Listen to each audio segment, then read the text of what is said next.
ቅድስዬ እንኳን ደስ አለሽ። ግን እኔ ስለ ልደትሽ ምንም የማውቀው ነገር የለም። ልክ ቤት ስገባ ያው ልደት ተዘጋጅቷልና ምንም ስጦታ አልተዘጋጀውም። በጣም ይቅርታ አድርጊልኝ። ግን ሺህ ዓመት ኑሪሽ። እንኳን ደስ አለሽ። ቃል መገባ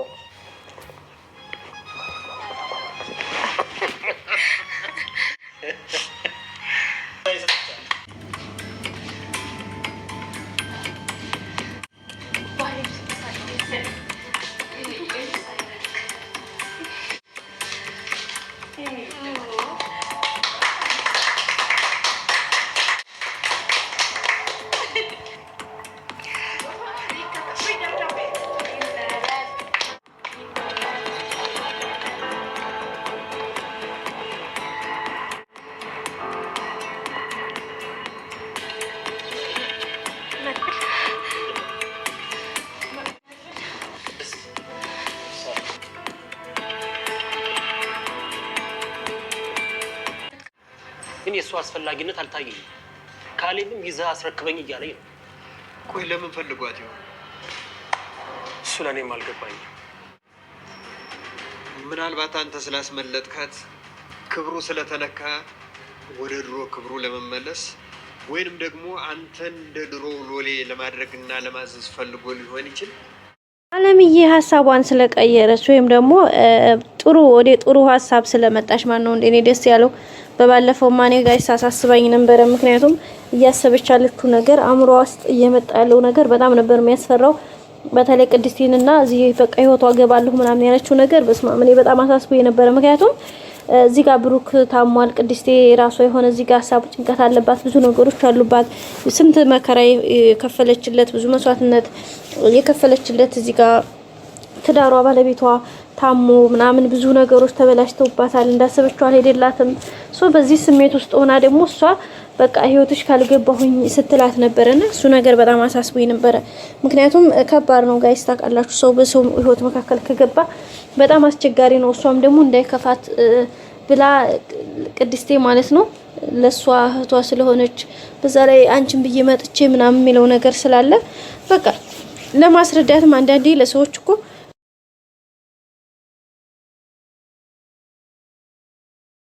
እና ለማስረዳት የምትቸገሩበት ሁኔታ አለና እንግዲህ ከዛ አንፃር ቅድስቴ ራሱ በጣም ግራ ተጋብታ ስለነበረ እኔ አሳስባኝ ነበር የምር ማለት ነው። ግን አሁን እግዚአብሔር ይመስገን ሀሳቧን ቀይራ በጥሩ ሁኔታ ላይ ነው ያለችው። ከሁኔታው አንፃር ደግሞ ጥሩ ሁና አሁን እንደውም በቃ ደስ በሚል ሁኔታ በቃ የቅድስቴን ደስታ ነው ማየት የምፈልገው። በዛ ላይ ደግሞ እነዚህን ሰዎች ቀርብ ያላየኋቸውም። እስኪ መጀመሪያ በቃ በክፋት ከማየት ክፋት ይጀንተን ከማለት በፊት እስኪ ቀረብ ብዬ ሁሉንም ለያቸው ብላ ነው እንግዲህ ያሰበችውና ይሄ ደግሞ በጣም ደስ የሚል ሀሳብ ነው። እንግዲህ ዳጣ ራሱ መጀመሪያ ስታወራት በቃ ዳጣ ራሱ እየገባች ስላልነበረ በጣም ነበረ እንትን ያለቻት። አሁን ግን እሷ ለራሷ አይ በቃ አለ አይደለ ለስለስ ብዬ መግባት አለብኝ፣ መረዳት አለብኝ፣ ማወቅ አለብኝ፣ ጸባያቸውን መረዳት አለብኝ ብላ ነው እንግዲህ አሁን የገባችውና በዛ አማካኝነት እንግዲህ ነገሮችን በጥሩ ሁኔታ ነው ያስተካከለች የምትገኘው። ዛሬ እንግዲህ ቅድስቴን ብዙ ነገሮችን አስተካክላ ለደስታዋ ምክንያት ሆናለች። ልደቷን እንግዲህ ማንም ሰው አያውቀውም፣ አክብረውላት አያውቁም ነበርና እሷ እንግዲህ ዛሬ ልደቷን በዚህ መልክ ሰርፕራይዝ አድርገዋታል። ቤተሰቡም ሁሉም ተደስቷል። በጣም ነው የተደሰተው። ቅድስቴም በጣም ነው የተደሰተችው። እንግዲህ ስጦታም ተሰጥቷታል። ያው ከስጦታው መካከል እንግዲህ ሁሉም ሰጥተዋታል። ምሳሌም ሰጥታታለች። በዛ ላይ እሷ ራሷ አለምዬ ሰጥታታለች ማለት ነው። ብሩክ እንግዲህ በመጨረሻ ብሩክም የመጨረሻ ስጦታ ሰጥቷታል። ግን ስጦታው ምን እንደሆነ ግራ ጋብቶናል ቤተሰቦቻችን። ማለት ወረቀትና አበባ ነው የሰጣት። ያው ደስ ብሏታል። ግን ወረቀቱን ስትከፍተው ደንግጣለች። እንግዲህ ደንግጣ ቁጭ ነው ያለችው። በጣም ደንግጣለች። ማለት ምን እንደሆነ እንግዲህ መድብል ምናምን እያለች ነበረ። መድብል ራሱ ምንድነው ምን ሆነሽ ነው እያላት ነበረ።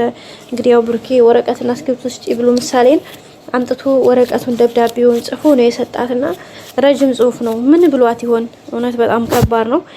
እንግዲህ እንደዚህ ሁና ሌላ ሀሳብ ውስጥ ባለችበት ሰዓት ላይ ከሁሉ ምናልባት የራስሽን ከእንግዲህ በኋላ የራስሽን ህይወት ኑሪ በቃ እኔ ምናምን አይነት ምክንያቱም እያለ ነበር። እሷ ተናዲያ በተለይ ስለ ማህሌት በቃ መበቀል አለብን፣ ዋጋዋን ማግኘት አለባት።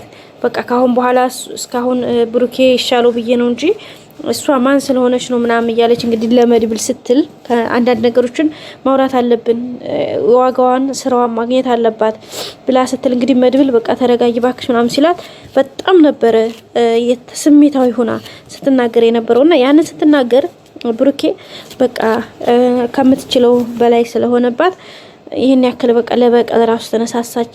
ቅድስት እኮ ይሄ የሚገባ ሴት አልነበረችም።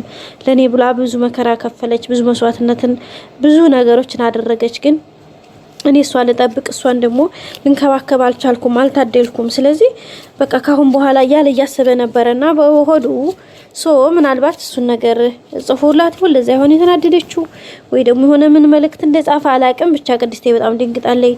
መድብልም ምንድነው ምን ሆነሽ ነው እያለ ነው የሚገኘው።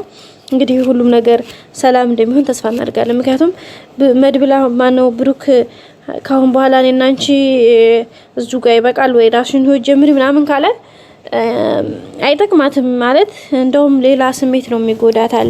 ምክንያቱም እሱም ብላ ይሄን ያክል እድሜዋን ይሄን ያክል ጊዜዋን ስንት መስዋዕትነት ነው የከፈለችው። ብሩክ አሁን ስለታመመች ሳይሆን ካሁን ቀደም ምሳሌ ስትታመም ምሳሌን ይዞ ሄዶ በራሱ በጠፋ ጊዜ ኢቭን ምሳሌ መታ ከዛ እነ ካሌብ ሙሳና እነዝና አግተው በያዙ ሰዓት ላይ የከፈለችው መስዋዕትነት በተለይ ለምሳሌ በቃል ማስረዳት እስከሚያቅታት ድረስ ይሄ ነው ብላ በቃል መግለጽ ማትችላቸው ብዙ መከራ ሰቃዮችን፣ ብዙ የጨለማ ብዙ የስቃይ የችግር ጊዜዎችን አሳልፋለች። ስለዚህ ያንን ሁሉ ጊዜ ያንን ሁሉ መከራ ባሳለፈችበት ያንን ሁሉ ይሄን ሁሉ እርሜዋን ጊዜዋን ጨርሳ አሁን እውነት እንደዚህ አይነት ቃል ካላት በጣም ነው የሚያመው፣ በጣም ነው የሚደብረው።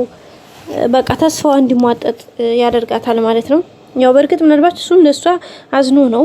ምክንያቱም በቃ ካሁን በኋላ መሰቃየት የለባትም እኔም እንግዲህ የራሴ ጉዳይ ብሎ አስቦ ሊሆን ይችላል። ግን ለቅድስቴ በጣም ከባድ ነው ማለት ነው። ቤተሰቦቻችን ኤኒዌይ እንግዲህ ምን እንደሆነ አላወቅንም። ብቻ ግን ቅድስቴ ጥሩ ነገር እንዳልሆነ ነው አክት ስታደርግ የነበረው ወይም ደግሞ ስታሳየን የነበረው ነገር ከባድ ነው። ሌላው እንግዲህ መድብል ካሌብ ሞሲሳንና ማህሌትን እንዲሁም ግብረ አበሮቻቸውን በሚገባቸው ልክ ዋጋቸውን ለመስጠት ሁኔታውን ለማስተካከል የሚችለውን ያክል እያደረገ ነው የሚገኘው።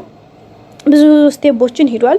ብዙ ነገሮችን ብዙ መረጃዎችን አሰባስቧል። በተለይ ስለ ካሌብ ሞሲሳ ስለሚሰራው ስራ፣ ስለ ህፃናቶቹ ንግድ፣ ስለ ሴት ልጆች መደፈር እንዲሁም ደግሞ ስለ ሰው ማሰቃየት፣ እገታ በቃ ብዙ አይነት ነገሮችን ስለሚሰራው ወንጀል እያንዳንዱን ነገር እንትን ብሏልና እሱ በዛ አማካኝነት እንግዲህ ዛሬ ብዙ መረጃ አግኝቷል። ጠበቃውም ዛሬ ሰጥቶታል። ማህሌት ባለፈ ያመጣችለት አለ።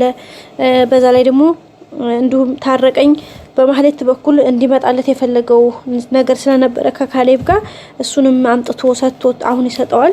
ስለዚህ አጠቃላይ በጣም ብዙ መረጃዎች እጁ ላይ አሉ።